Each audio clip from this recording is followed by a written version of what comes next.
it's Alaska Granny. You're probably familiar with the health benefits of bone broth.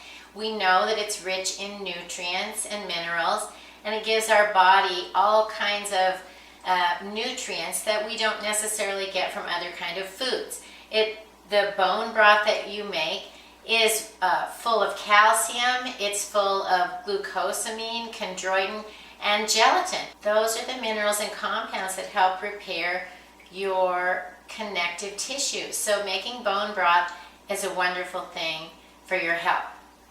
Okay, if you already have roasted some meat and the bones are left over, that is a great start. If you don't have that, you simply go to the meat counter in your grocery store and you look for some bones, and they will just sell them as, perhaps they'll be labeled soup bones. These are beef bones. This was all I could find in the store today, so that's the amount that I'm going to make my bone broth today.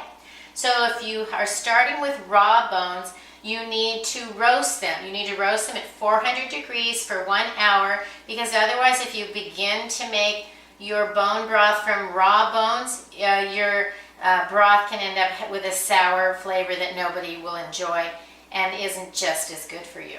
So the first thing you want to do is lay your bones in a roasting pan so that they're single layer. Find a pan that they'll fit. You don't want them piled on top of each other.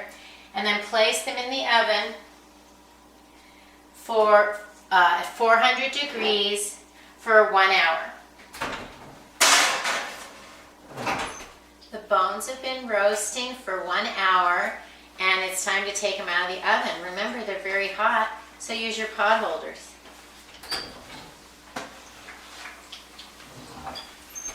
Look at that.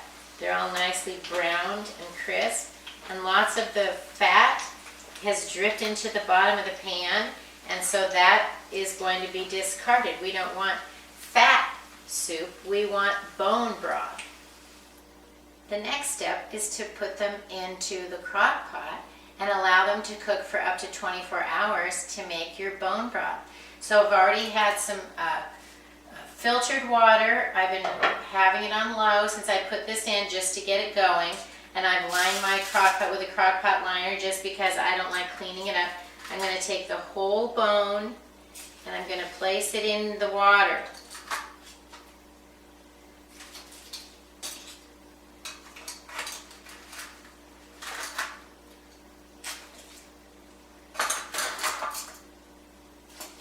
Now I'm going to add a few extra treats. The one special thing you need to add is 2 tablespoons of apple cider vinegar. That is going to cause the chemical reaction that's going to break down the minerals in the bones and allow the protein and the gelatin from the joints and all to be released into the broth. Then I'm going to add a half of an onion. I'm going to add 2 cut up carrots, and I'm going to add the celery with lots of the leaves. And I have a bay leaf for flavor. So you can add all of this, none of this, it's up to you.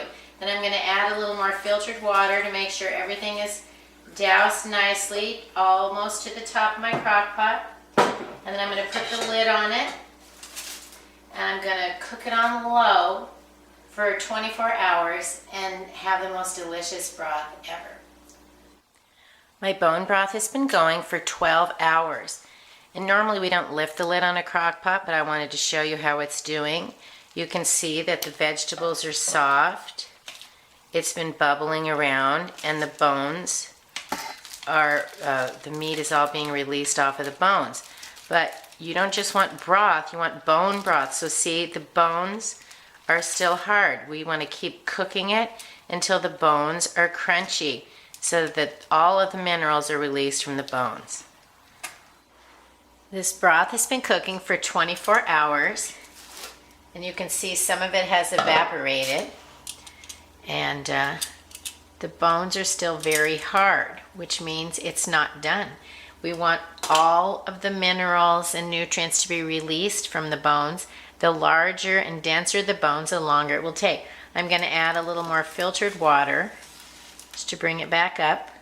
I'm going to put the lid back on and let it keep going. Remember, You want the bones to crumble and disintegrate, be crunchy. It's been 36 hours.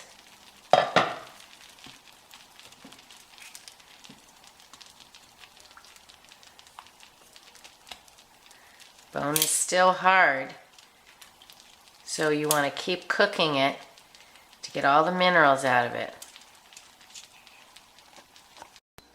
It's been 48 hours and it's time to go to the next step with the bone broth.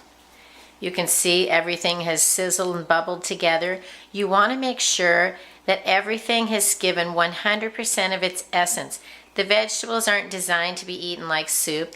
They're to give their all to flavor your bone broth. So don't worry if they look mushy, they should be. Scoop out any of the big chunks to get them out of your way.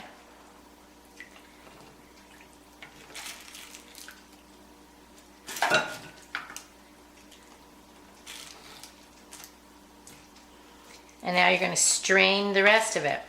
Remember that it's very hot. So I put another crock down in the sink with a metal strainer on top, or whatever strainer you have. And then be sure you use pot holders for your crock because it's very hot. Then you're carefully going to pour your broth through the strainer. And that's going to catch any leftover chunks, and your healthy broth is going to be left over. You can see that some of these bones are crispy. You can actually break the bone apart, the small ones. And it's remarkable that that's how you know you've gotten enough out. And if the bones are still hard, you can actually continue to use them in your next batch of bone broth. But see, these are now very soft. Well, not very soft, but they're crumbly. So the minerals, the nutrients, the good things that are for you are now in your broth.